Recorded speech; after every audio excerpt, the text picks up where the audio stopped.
Hello, good afternoon.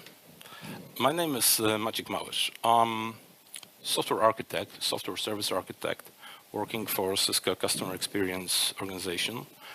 I've been working on the network automation for multiple accounts, multiple service provider accounts, but not only service providers. My background is networking. I started as a network engineer and moved into network automation. I'm highlighting it because I do have very good and working experience, personal experience from working with the network engineers on defining the requirements and defining what we need to do to implement it, our use cases into the network automation. But throughout my career, I did find out as well a lot of challenges working with operations, and the results were various, right? Sometimes it did work really nicely. Sometimes we did have a number of challenges, a number of issues while working with the operations. And based on that one, we've been working with, it actually came out as a very small engagement working with one of the partners where we've been helping the small service provider in Central Europe.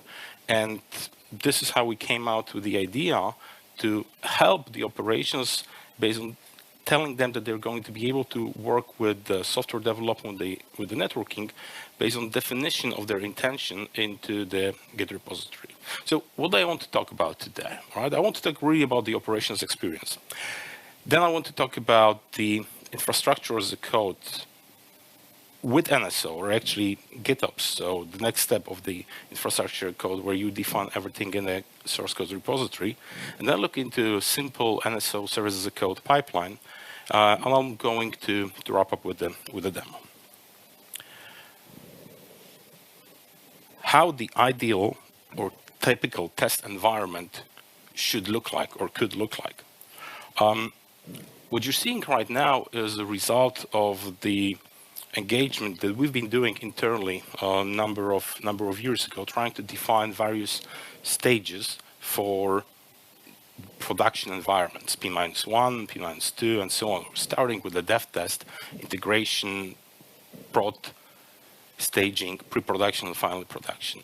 And as long as this kind of setup is something that would be ideal to have in multiple environments, where developers start doing their development work in one environment, then it's being tested in the integration on the net simulated devices, for example, then it's being in a staging environment, testing on the real devices, then we do have a pre-production environment, which is basically a copy of the production.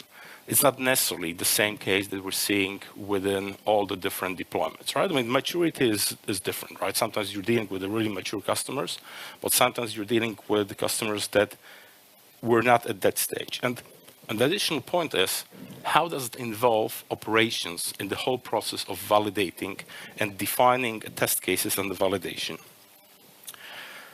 So, on one side, this is how it could look like in the other world.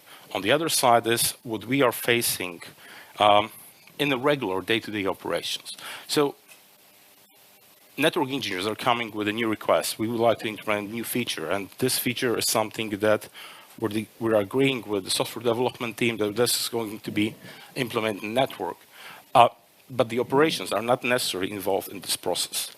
And this is something that becomes quite a big challenge quite often, because I did see on a number of occasions, I did work with customer where the operations were not even part of the actual acceptance testing. They were invited, they never showed up, the testing was approved, they went to production, and suddenly operations started raising concerns that, well, it doesn't work the way they were expecting it to be done. And I don't want to blame operations for that one, because it's usually a very challenging process to get all the different parties involved together. So as a result of this one, we decided, okay, let's find a way that we can get the operations involved as quickly as possible so that they can help us and they can understand their role in the whole development process, development cycle, so that they can be engaged as soon as possible and help to define their intention and their final plan as soon as possible. So how to get them involved? Well, GitOps with NSO is one of the ideas to get them involved. So we take the infrastructure as a code to the next level. With infrastructure as a code, we manage provision infrastructure where we define the human-readable definition about what we want to achieve. Our intention is maintained, tested, and finally deployed using various software development tools like Jenkins, GitLab, and so on. And then we can apply it to the virtual machines, to the cloud, and we can apply it to the network devices, obviously to the physical and net-simulated devices. The benefits of GitOps, right? I mean, it's versions. If it's not only infrastructure code, but as well source controlled within the tools like GitLab, together with the operations, they're going to get the benefit that we're going to be able to store desired state in the source code repository. And obviously, using the CICD tools, we're going to be able to deploy it. We're going to be able to deploy it into a dev test environment, into pre-production staging, run multiple tests, and at the end, we're going to be able to validate whether their intention has been met and has been pushed down into the network properly. So from one side, as the software developer, I'm going to be able to engage the operations as quickly as possible. And this is something which is really a goal for me while working with the customer teams. Sometimes it seems like a very basic thing to be implemented, but sometimes it becomes very challenging. And it's not really a technical aspect, it's more about the social, it's more about the organizational challenges that we're facing, that we need to sort out and that we need to explain to the operations how they're going to be dealing with. I've been getting feedback from the customer, for example, well, my operations, they are really low-skilled resources, so it's impossible to train them, and it's impossible to explain to them very complex concepts. But we need to find a way, like the short path, where we're going to be able to understand how they're going to use the tool, how they're going to provide the data into it, and how they're going to be able to validate if the result, what they're seeing, is actually meeting their expectations. Because the network design is one thing, and then we face quite a lot of implementations where the things pushed down into the network are unfortunately completely different, and they work, so nobody wants to touch it because they're afraid that if they touch it, something is going to break. And as an operator, I mean, if I'm able to define my intention in a source code repository, if I'm able to look into then the result about what is the configuration generated, applied, and as well how a rollback is being executed in case of something fails, and if we manage to shift this focus and this understanding so that they're going to be able to look into that one from a particular Git repository, then we're going to be able to achieve their attention much quicker, and we're going to be able to limit the number of cycles that we need to go through until we get into the production. So if I want to talk about, the particular use case about having the NSO service as a code sample, which is going to be used to generate this kind of process, this is a very simple thing that I'm just showing right now, and then there is a Git repository that I created. I mean, it was a bit more complex, but it contained a lot of customer data, so I tried to bring it up as a very basic concept in here. So the idea is that the operations, they're going to be defining their intention within the YAML file. Obviously, there is a small learning curve for the operations to be able to define their intention in the YAML file, but that's something that can be doable without any issue. Then, once the operation is going to be pushed the configuration to the YAML file, the expected configuration, we're using the REST-conf interface to push through NSO the configuration to the devices, do a dry run number of test cases, present the operations with the result, have a discussion with them. I mean, have them look into the results so that we can validate that one, and obviously improve the test cases that are being executed before we go into production. Now, that can be executed on a number of different environments, but the starting environment is something which is given to the operator. The operator either has a setup on his machine or has an access to a number of the VMs where he connects to, which are basically running two different containers. One is the GitLab runner, another one is NSO with some net simulated devices. A GitLab runner is something which can be gets registered with the centralized GitHub server. So in a way, the user, the operator, which is basically going to generate his own service YAML file and upload it into as his user with particular tag or with particular branch into a GitLab, is going to be able to execute, to have this pipeline being executed on his personal machine or on the machine that is dedicated to him. So the pipeline is going to be executed. The pipeline is going to use the GitLab runner, which is centrally configured on the operator's VM, which is connected with the GitLab, and then it's launching services that connect another container, which is then executing the pipeline within the NSO to run a dry run, execute test cases, and finally configure the network and the rollback as well. What the pipeline looks like, the pipeline basically in here that I'm presenting is a basic pipeline that starts with some kind of linting. We want to validate that whenever the operator is submitting a particular configuration down into the repository, then it's going to have a proper format that's going to be validated. The next step is performing the validation. So when we perform the validation, it's going to be running the dry run and presenting the result. Next step is obviously deploying it into the network. And we're running the test cases. The test cases are normally being executed through the Siesta test cases.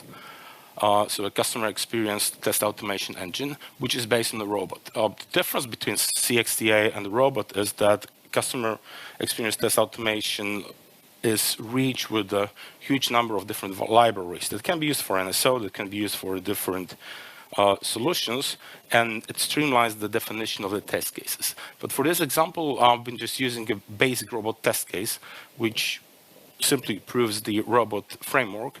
Now, obviously, that can be extended and used in a further extent.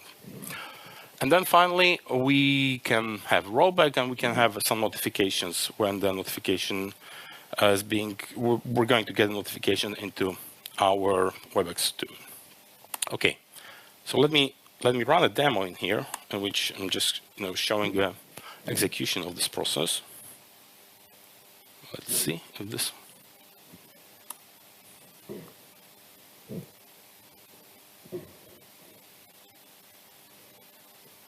Oh yeah.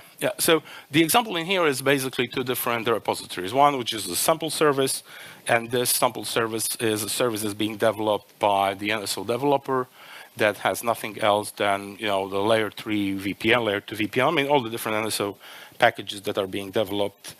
And then there is a second repository, which is NSO service as a code, and this is the repository that is dedicated for the operations. I mean, as a part of this repository, we do have a number of items, but the main item that is being used by the operations is really the service definition YAML file. So all the different services that they want to configure into the relevant environment, they're going to be able to keep it in the structure into the service YAML file. Now, whenever they're going to be submitting the configuration service, then this pipeline is going to get executed. I already mentioned that the pipeline has a number of stages in here, including linting, validation, and deployment.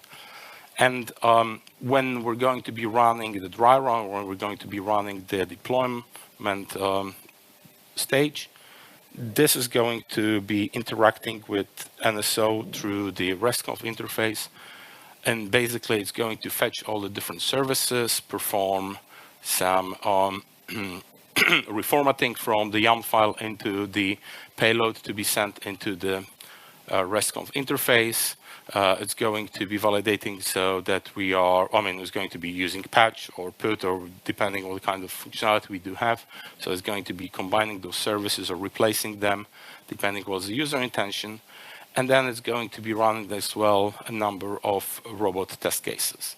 And the robot test cases in this case are, you can go ahead and you can just validate the execution of the service. Okay, obviously, you can use the highly advanced packages that we have been developing as well for the generation of the test cases, NSO Arc, which Mikael has been heavily working on, and then it has been as well evolved into a various different enhancements can be used in here to generate the test cases.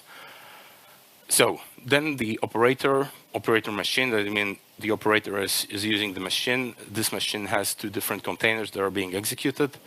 The second container in here, which is the GitLab runner, is registering it with the GitLab. So if we go into our GitLab settings, we're going to be able to see and expand our runners, and we're going to be able to see that we do have a dedicated runner for our user, which is going to be triggering all the different pipeline execution, all the different builds based on a particular tag. In this case, it's a dev days tag that I've added into this one.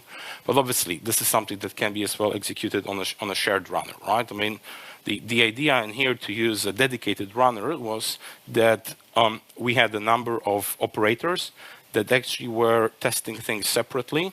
There were 3 different operators, and they wanted to not only test that one, but as well, they were keen to see and validate those changes on their local NSO machine that was installed on their local environment, right? So that was the idea. Okay, if they're going to have their own GitLab runner being executed locally, and then the benefit and the beauty is that they're going to be able to as well test locally and provide feedback to the development. I mean, what is working fine? What is the difference that their expectations from the perspective of configuring particular feature? Because as long as we can automate running the regression testing, the challenge is to automate definition of the test cases for the new features that we're implementing. What we want to do is we want to find a way to work with operations that they're going to be able to as well define us, this is the target configuration that we want to push into the device. So that if they give us this kind of template, then we're going to be able to help them and to validate as well it at the stage of the development.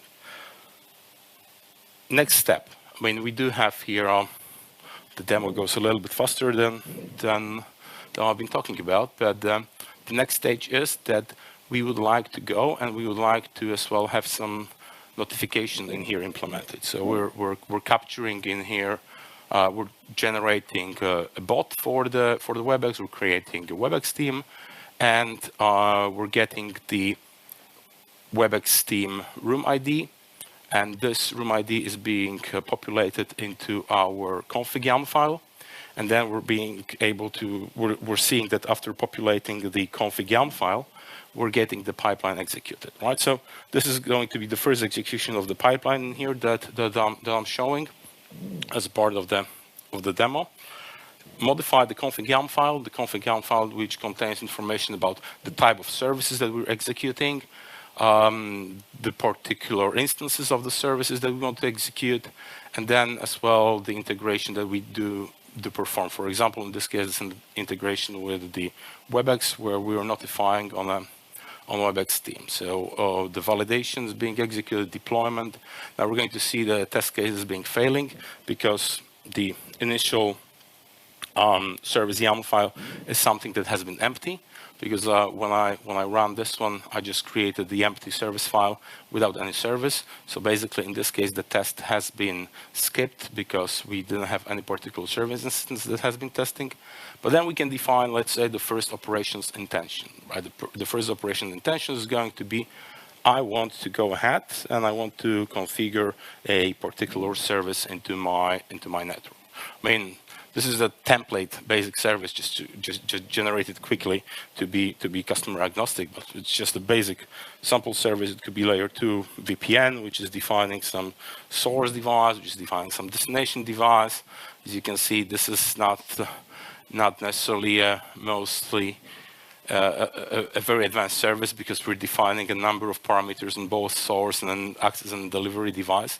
But it's just the purpose to show a concept rather than highlight that it has been properly implemented, right? I mean, the instance VLAN or the IP address, that is not something that should be, two different parameters shared on the access and delivery device, but it should be something which is going to be a common subnet. On the other hand, we need as well to have a proper interaction with the operations. How do they define this, right? And from one side, you want to just define a subnet and then use the first IP address on the PE side, while the operations, they might be doing things in a different way. So as long as you don't define the right input and the right procedure, this is something where the test cases needs to take that one into account as well. So now I've created the new service instance, and here we can see that the test case gets executed. We're running in here a robot test cases. As you can see that this is the runner that executes this one on the NSO. And we can see a number of robot test cases have been executed, right? The show configuration that has been applied. We're verifying that the layer 2 VPN service exists on NSO. And then if we go ahead, we can see that once the test case gets executed and completed, we do have a next stage, which is basically the notification that is being sent. Obviously, the rollback is being applied only if the test case fails, but if the test case succeeds, we're skipping the rollback and we're going ahead into the notification. So notifications are sending us the details about the test case being executed, and here we can see the test case result. So this is the robot test case, robot log, which is just the robot framework without the customer experience test automation, because customer experience test automation helps to execute a number of commands against the NSO REST interface. In here, it's more done step by step, and the processing is not really clear. So I mean, I'm just using here a JSON formatter to show the result, but basically here I'm just showing the intention, what configuration has been applied into the service. This one allows to validate the service instance is proper, is correct. And the next step would be to validate as well this one against the actual device configuration on the resulting devices, whether it's in a CLI format or in a netconf format, which can be further moved and executed. And obviously, we can go ahead and execute this one for a number of different use cases. I mean, this is for the operations to work together. Right now, they can define a second service instance or multiple service instances in multiple files, which will allow them to configure the network the way they want. Now, the question is, where do we go ahead with that one? I mean, how applicable it is to store the service configuration within a source code repository. For some customers, it's going to be completely unacceptable because that's not following the proper standards that they do have in place.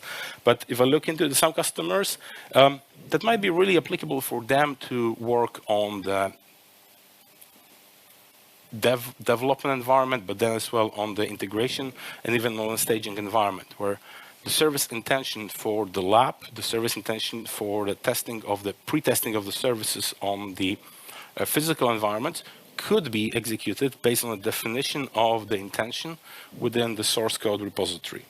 And I think with this one is something that I want to get into the conclusions, right? I mean, the key takeaway that from this session for me is that it's so important to get the operations involved as quickly as possible. You might have various experience, and I was thinking about whom are we going to have on the sessions in here. It's mainly network engineers and developers. I'm not sure how many people are in here from the operations teams, if any. But my experience is that it's really very important for me as a software architect working with the customer to find a way to get the operations involved as quickly as possible. Your mileage might vary, right? It means that you might be able to deploy that